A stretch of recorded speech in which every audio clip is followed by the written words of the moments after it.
인데 영혼의 문제, 또 마음의 문제, 생활의 문제, 물질의 문제, 모든 분야, 인생의 삶의 모든 분야에서 건지심이죠. 그런 구원을 받으려면 무엇이 준비되어야 되느냐, 그 점을 오늘 또 알려주고자 하시는 거예요. 그래서 오늘 알려주시는 이 두 가지 사항을 한 가지 문장으로 되어 있는데, 그걸 이제 나눠서 보면 이제 두 가지 사항이 되는데, 이것만 잘 우리가 지켜가시면 사실 고난이 필요 없는 거예요. 왜? 고난은 그것 때문에 있으니까. 고난을 즐거워하시는 분은 없잖아요. 그런데 고난이 없을 수 없는 게 우리의 현실이라는 말이에요. 그러한 현실 속에서 살지만 마치 없는 것처럼 건지심을 받으면 없는 것과 같고, 없는 상태에서 지내는 것보다 있지만 거기서 건지심을 받을 때 그 기쁨은 더 큰 거거든요. 그리고 우리가 믿는 하나님이 살아계심을 또 눈으로 확인할 수 있는 기회가 되기도 하고, 하나님을 관념적으로만 믿는 게 아니라 실제적으로 눈으로 뵈듯이, 욥기서의 표현이 그잖아요. 하나님을 귀로만 들어서 알았었는데 이제는 고난의 과정을 지난 후에 눈으로 뵈듯이 알게 되었나이다 하는 거잖아요. 하나님은 그걸 원하시는 거예요. 그런 은혜가 오늘 우리 모두에게 충만해지기를 소망합니다. 하나님을 믿는 사람이라고 어려움이 없는 것이 아닙니다. 불신자들에게 있는 똑같은 어려움이 성도들에게도 있어요. 예수 믿으면 나는 이제 좀 고난이 많이 없겠지, 그런 기대를 가질 수 있을지 모르지만 그렇지 않습니다.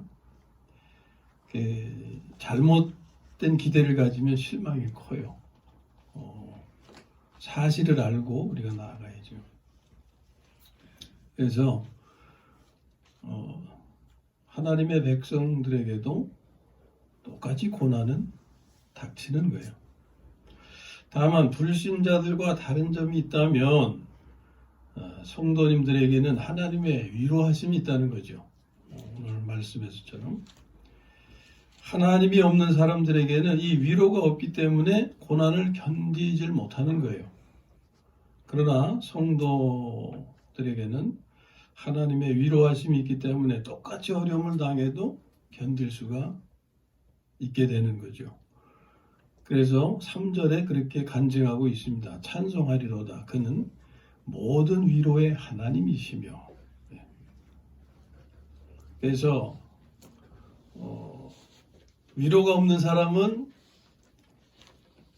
자기 목숨을 끊는 극단적인 선택을 할 수밖에 없지만, 하나님의 위로가 있는 사람은 거기서 디디고 일어난다 하는 거예요. 솟아나는 거죠. 이게 다른 거죠. 그러면 성도의 고난이 어디까지냐? 이게 본문 말씀에서 보면 이제 사도 바울의 경우죠. 아주 극한에 이르기까지도 갈 수 있음을 보여줍니다. 8절 9절 말씀이에요.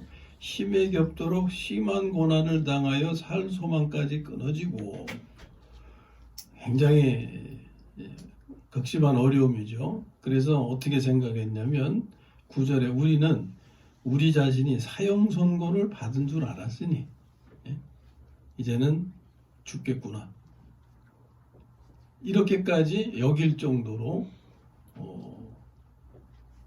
그런 상황에 처한 거죠. 한마디로 아주 죽을 지경에 처한 것입니다. 그러면 하나님은 성도들에게 왜 이런 고난을 허용하시는가?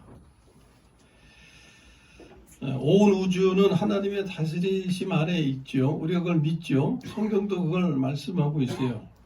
참새 한 마리조차도 하나님의 허락 없이는 땅에 떨어질 수 없다고 말하잖아요. 마태복음 10장 29절에 참새 2마리가 한 아사리온에 팔리는 것이 아니냐. 그러니까 하찮은 참새도 그러나 너희 아버지께서 허락지 아니하시면 그 하나라도 땅에 떨어지지 아니하리라. 사람들은 자기가 참새를 잡아서 뭐 어떻게 하고 팔기도 하고 먹기도 하고 뭐 그러지만, 그래서 자기가 다 하는 것이라고 생각하지만 그게 어디서 비롯된 거예요? 하나님의 허락하심에서.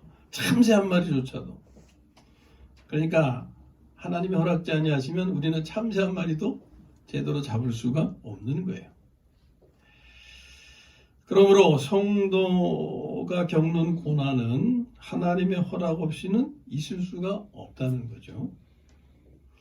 그러면 이 고난은 어디서 오는가? 이 고난은 마귀의 역사입니다. 하나님께서 성도에게 고난을 주시는 것이 아니에요. 누누이 말씀을 드리죠. 하나님은 단지 허용하시는 것뿐입니다. 허용하시는 것뿐이에요. 그래서 하나님께서 허용치 아니하시면 마귀는 절대로 성도에게 고난을 당하게 할 수가 없는 거예요.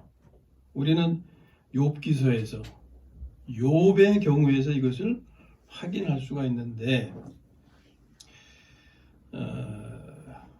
한번 찾아보실까요? 같이? 구약성경 760쪽입니다. 이럴 때 성경도 한번 같이 읽어보시죠. 구약성경 760쪽인데 욥기서 1장 6절에서 12절까지를 교도 형식으로 읽겠습니다. 앞의 내용은 이제 욥은 의로운 사람이다, 이런 이제 내용이죠. 그리고 6절에서 하늘에서 이제 회의가 열리는데 거기 사탄이 참석해서 하나님과 이렇게 대화하는 내용이에요. 자, 6절 제가 읽고 7절 여러분 읽으시죠. 하루는 하나님의 아들들이 와서 여호와 앞에 섰고 사탄도 그들 가운데 온지라. 여호와께서 사탄에게 이르시되 내가 어디서 왔느냐. 사탄이 여호와께 대답하여 이르되 땅을 두루 돌아 여기저기 다녀왔나이다. 여호와께서 사탄에게 이르시되 내가 내 종 욥을 주의하여 보았느냐. 그와 같이 온전하고 정직하여 하나님을 경외하며 악에서 떠난 자가 세상에 없느니라.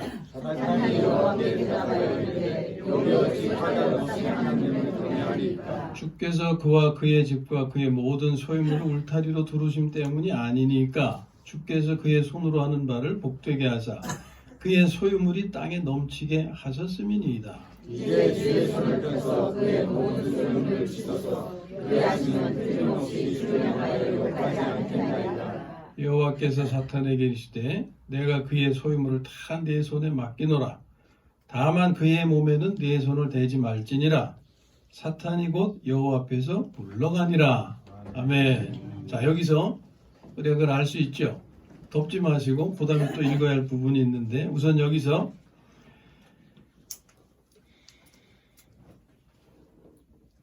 욥이 하나님을 잘 섬기는 것은 하나님이 이렇게 저렇게 잘 해주셨기 때문이지요. 당연한 거 아니겠습니까? 그러니까 이제 그러면서 그거 다 거두어 가시면 욥이 하나님 막 욕하고 원망하고 그렇게 할 텐데요. 이제 이런 대화하겠죠. 그러니까 하나님이 그럼 그렇게 해봐라, 허락하시는 거예요. 12절 말씀이 되죠. 내가 그의 소유물을 다 내 손에 맡기노라. 그렇지만 허용치 아니하시는 게 있죠. 뭐예요? 그의 몸에는 내 손을 대지 말지니라.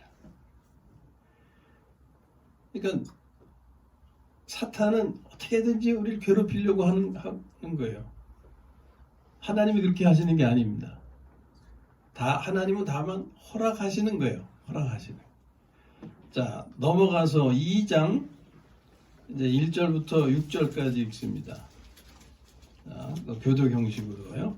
또 하루는 하나님의 아들들이 와서 여호와 앞에 서고 사탄도 그들 가운데 와서 여호와 앞에 서니. 여호와께서 사탄에게 이르시되 내가 어디서 왔느냐. 사탄이 여호와께 대답하여 이르되 땅을 두루 돌아 여기저기 다녀왔나이다. 여호와께서 사탄에게 이르시되 내가 내 종 욥을 주의하여 보았느냐. 그와 같이 온전하고 정직하여 하나님을 경외하며 악에서 떠난 자가 세상에 없느니라. 내가 나를 충동하여 까닭 없이 그를 치게 하였어도 그가 여전히 자기의 온전함을 굳게 지켰느니라. 사탄이 여호와께 대답하여 이르되 가축으로 가축을 바꾸오니 사람이 그의 모든 소유물로 자기의 생명을 바꾸온지라.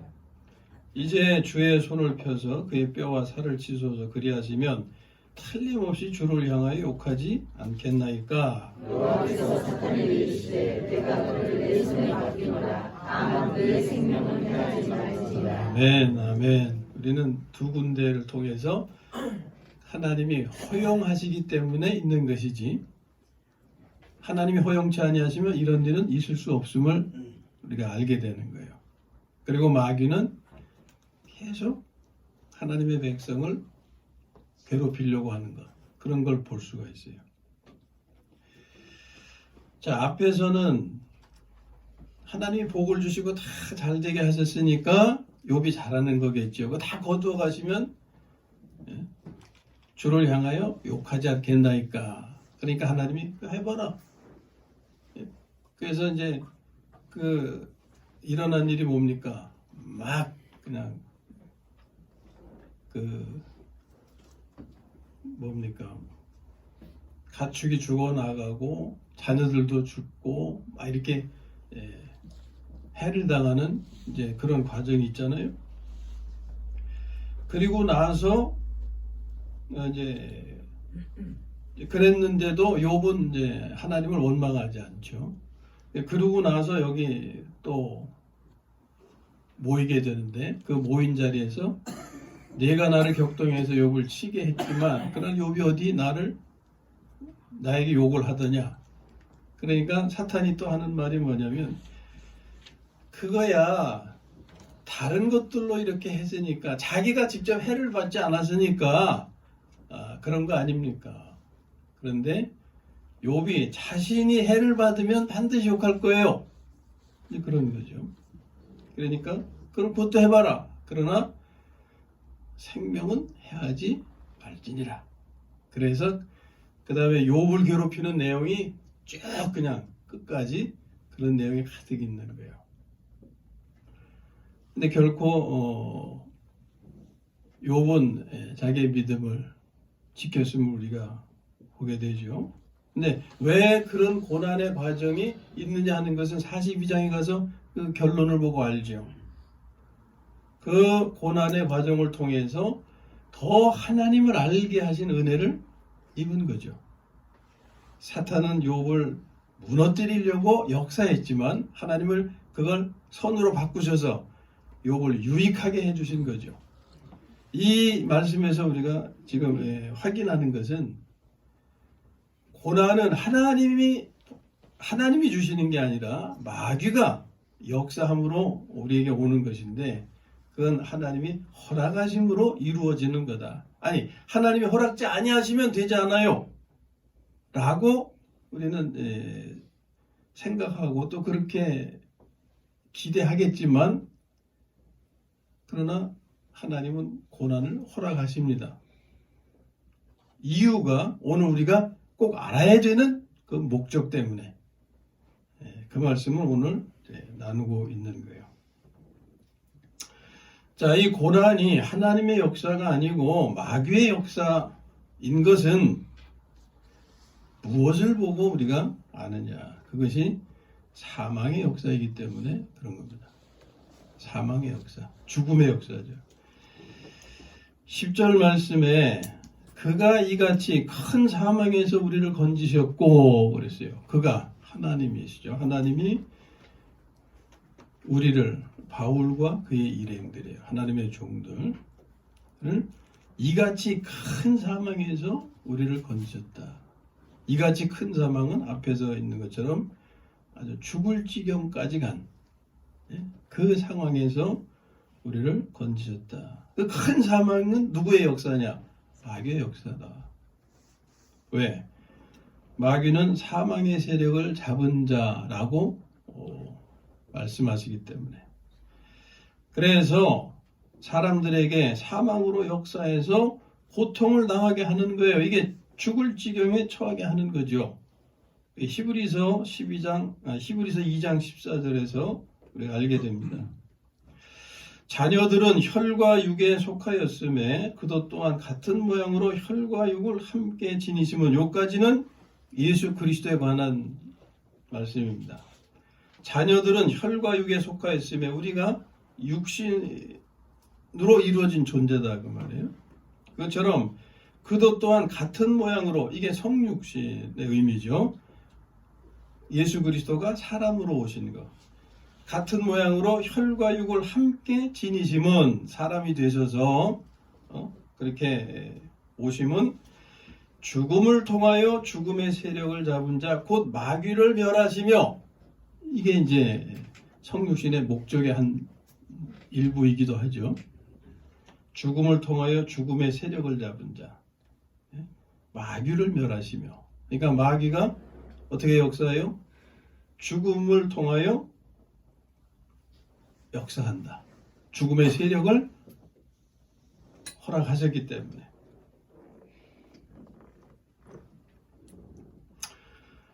하나님께서 성도로 하여금 고난에 처하게 하시는 데는 목적이 있으시다. 그러므로 이 목적이 이루어지면 고난은 물러가게 돼 있습니다. 이는 목적이 이루어지면 하나님께서 건져주시기 때문에, 그것이 10절에 계속되는 말씀인데, 그가 이같이 큰 사망에서 우리를 건지셨고 또 건지실 것이며,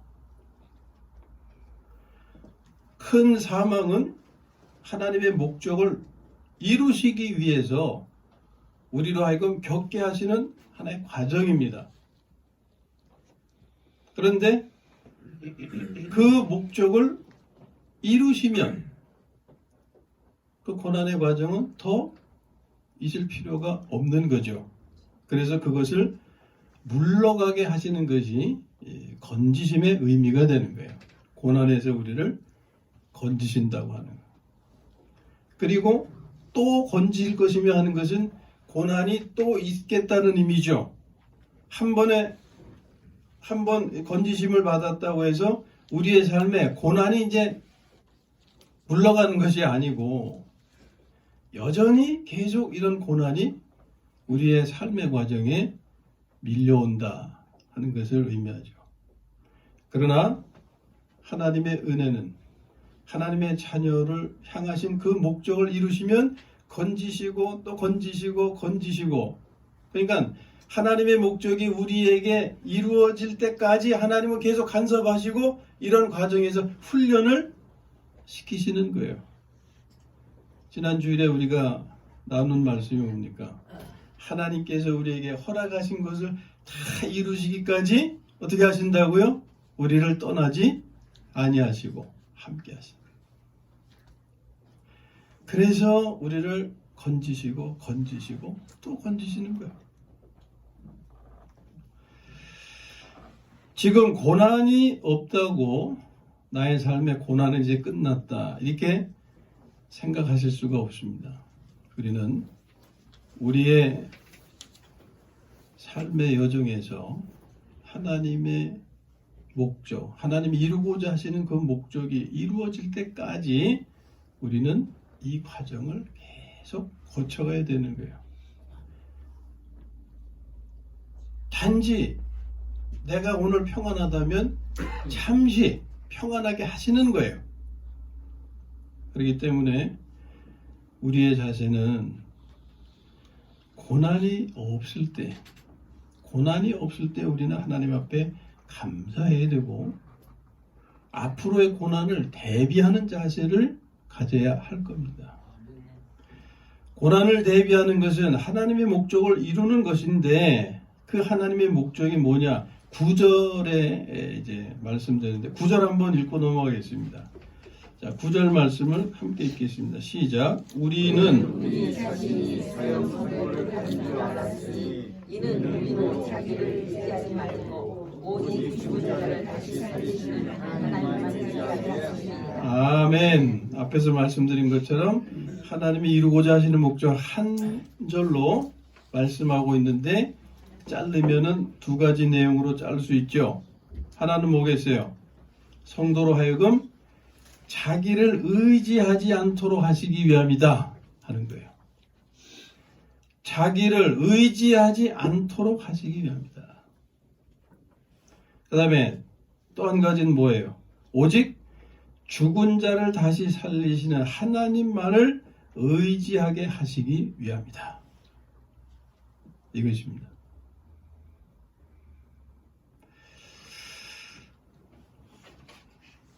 여러분들은 다 오직 하나님만을 의지하고 사시는 거죠? 그렇죠? 그걸 이루고자 하시는 거예요. 네? 하나님을 의지하지 않게 되면 곧 누구를 의지하게 됩니까? 자기를 의지하게.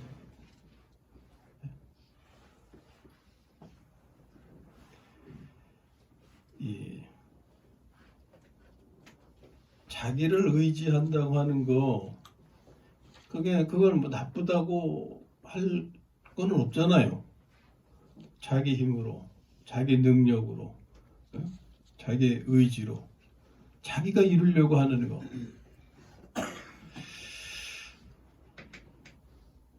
그런데 하나님의 은혜의 면에서 보면요, 자기가 하려고 하는 거, 자기가 하려고 하는 것은 하나님의 은혜를 폐하는 것이 되고 하나님의 은혜를 헛되게 하는 것이 돼버려요. 그래서 하나님이 그걸 기뻐하지 않으시는 거예요.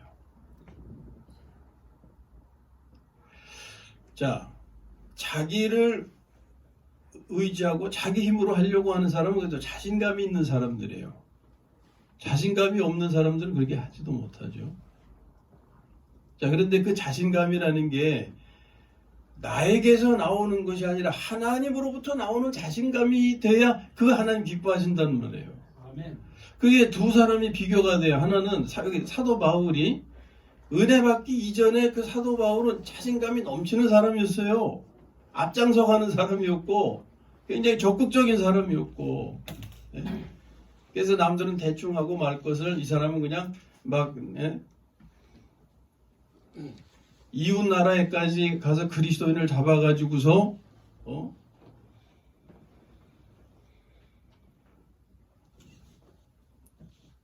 그런 열심을 가지고 박해를 했잖아요. 그것은 하나님의 생명으로부터 하나님에 의한 자신감이 아니라 자기가 살아오면서 자기로부터 나오는 그런 자신감으로 사는 거예요. 그러나 그와 대조되는 한 사람은 다윗과 같은 사람이죠. 예를 들면 다윗도 자신감이 넘치는 사람이었어요. 근데 그 자신감은 하나님으로부터 오는 거였죠. 하나님의 생명에서 나오는 거. 그런 자신감이 어떻게 그에게 있었느냐? 그는 많은 형제들 가운데서 막내로서 어디입니까? 그냥 양들을 치는 목동 생활을 했잖아요. 그 목동 생활을 하는 과정에서 그는 하나님과 함께 하면서 그런 신앙의 훈련을 받은 거죠. 그래서 그 양들이 곰과 사자들과 이런 맹수에게 공격을 받을 때는 그들을 물리치면서 양을 보호하고, 이것은 하나님께서 함께 하시기 때문에 다윗은 그런 일을 할 수가 있었고, 그런 과정에서 그는 하나님을 알게 되는 거죠. 그래서 골리앗과의 싸움에서 유명한 말 알잖아요. 전쟁은 누구에게 속한 것이요? 하나님께 속한 것이니. 그러니까 다윗의 용맹이나 다윗의 그런 것은 하나님께로부터, 하나님의 생명으로부터 공급된, 그렇게 나오는 거였어요. 사도 바울과 굉장히 사도 바울의 은혜 받기 이전의 삶의 모습과 대조적인 거죠. 하나님은 우리가 다윗과 같은 사람이 되기를 원하시는 거예요. 아멘. 다윗과 같은 사람이 되게 하기 위해서 우리의 생명으로 오시는 거예요. 우리의 생명으로 오시기 위해서 독생자를 희생시키신 거예요. 십자가에서. 아니, 당신이 희생을 당하신 거죠. 우리를 위해서.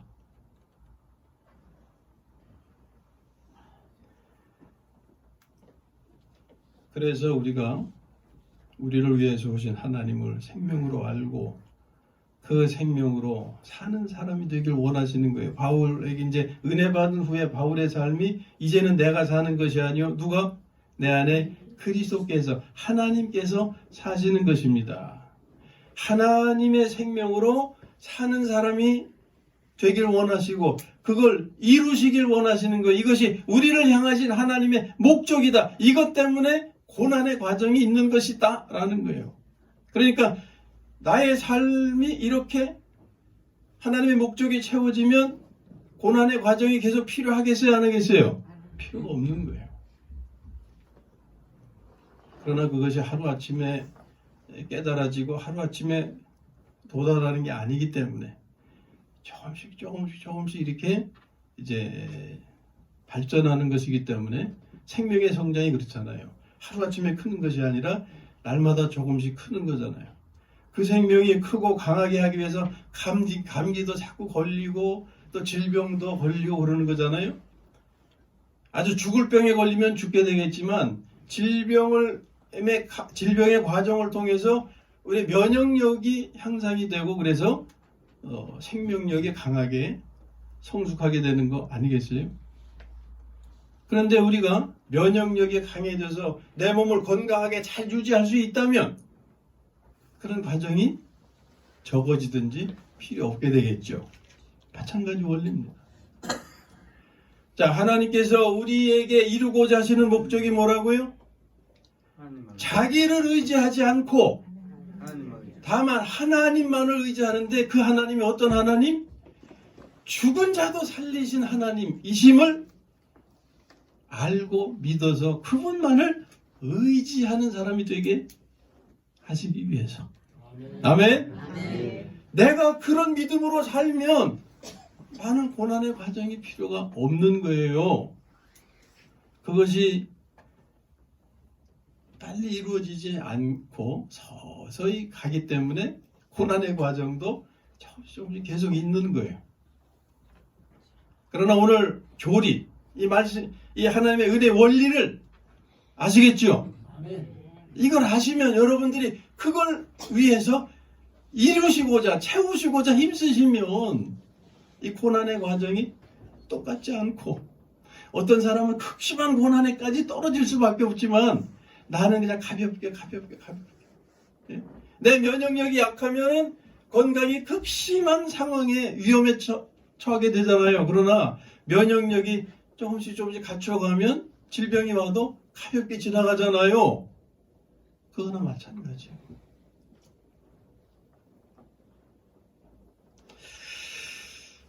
고난의 목적은 바로 이런 믿음을 가지게 하시기 위함. 나를 의지하지 아니하고 오직 죽은 자를 다시 살리시는 하나님만을 의지하게 하시기 위한 것. 그것을 이루시기 위해서.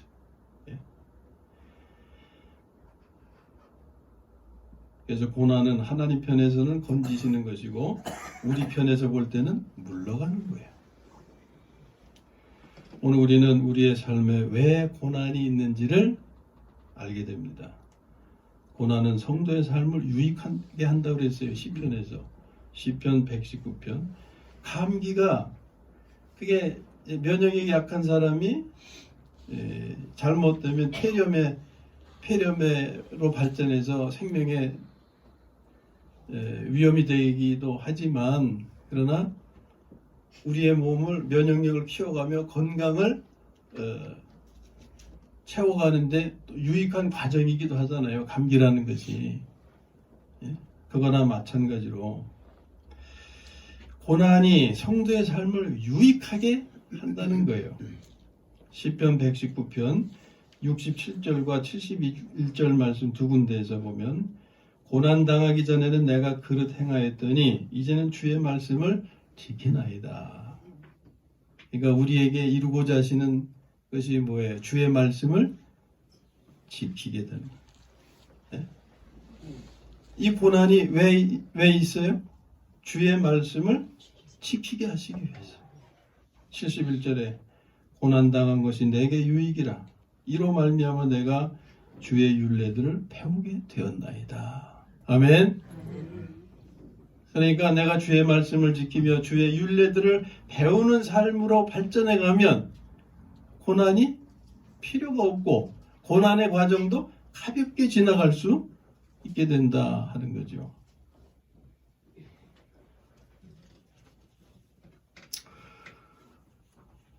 다시 한번 우리 마음속에 아로 새길 수 있기를 바랍니다. 고난을 통해서 배우게 하시는 것, 고난의 목적, 자기를 의지하지 않고 오직 하나님만 의지하게 하시는 것. 그렇기 때문에 어려움에 직면할 때 결코 낙심하지 마시기 바랍니다. 포기하지 마시기 바랍니다. 낙심은 누구의 세력? 사망의 세력. 그러니까 쫓아내야 돼요. 우리가 삼켜버려야 돼요. 사망의 세력에 내가 삼켜지면 안 돼요. 내가 사망의 세력을 삼켜버려야 돼요. 어떻게? 내 힘으로? 하나님의 이름으로. 네? 주의 이름으로 쫓아야 하는 겁니다. 자, 우리가 낙심된 일이 생겼다 할 때 우리가 해야 할 일 한번 따라해 주시기 바랍니다. 나사렛 예수 그리스도의 이름으로 명하노니 나사렛 예수 그리스도의 이름으로 명하노니 낙심아 물러갈지어다. 낙심아 물러갈지어다. 아멘. 아멘. 네, 이게 나를 의지하지 않고 내가 이걸 이기려고 하지 않고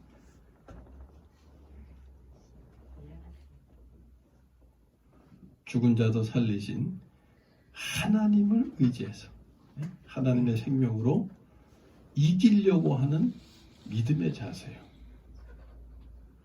그리고 선포했으면 믿고 기다려야 됩니다. 내가 물쳤는데 아무렇지도 않네? 아무 변화가 없네? 자, 그렇게 생각하는 것은 예수님의 제자들의 경험 같아요. 예수님이 지나가실 때 무화과 나무가 있었는데 열매를 구하려고 하시니까 없어서 잎만 무성했고 없었잖아요. 그러니까 뭐라 그러셨어요? 예? 영원히 마를 거다. 저주하셨죠. 무화과 나무를 저주하셨죠. 그랬더니 그 자리에서 금방 말라버렸어요? 나중에.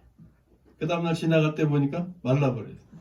예수님이 저주하실 때는 그냥 아무렇지도 아무 변화가 없었어요. 그런데 다음에 지나갈 때 보니까 말라 있었어요. 믿음은 바라는 것들의 실상이라고 말씀하셨죠. 믿음을 가지고 마귀를 물리쳤으면 믿고 기다리시길 바랍니다. 그러면 무화과 나무가 말린 것처럼 마귀의 역사는 소멸되게 될 것입니다. 고난은 사망을 정복하신 부활 능력의 하나님을 눈으로 배울 수 있는 좋은 기회인 거예요. 욥의 경우처럼. 다시 한번 욥의 간증을 되새기면 고난당하기 전에는 하나님을 귀로만 들어서 알았는데 고난을 겪으면서 이제는 하나님을 눈으로 뵈듯이 알게 되었나이다. 그 다음에 그걸로 끝났습니까? 하나님께서 노년에 욥에게 그 복을 갑절이나 더 주셨다 그랬어요. 자, 그러니까 고난은 무엇을 위해서 있는 거냐? 하나님을 더 분명하게, 더 깊이, 더 알게 하시기 위한 것이요. 하나님을 알 때 무엇이 채워져요? 하나님의 복이 우리의 삶의 실제가 되는 거예요. 노년의 복이 이전보다 갑절이 되게 하신 하나님의 은혜를 우리가 보게 되죠. 아무쪼록 하나님께서 부활 능력의 하나님을 믿는 성도님들을 그들의 고난에서 항상 건져주시며 하나님을 눈으로 뵈듯이 알게 하시고 성도님들의 복을 하나님이 말씀하신 복이 우리의 삶의 실제가 되어서 갑절의 복으로 채워지기를 주님의 이름으로 축원합니다. 아멘.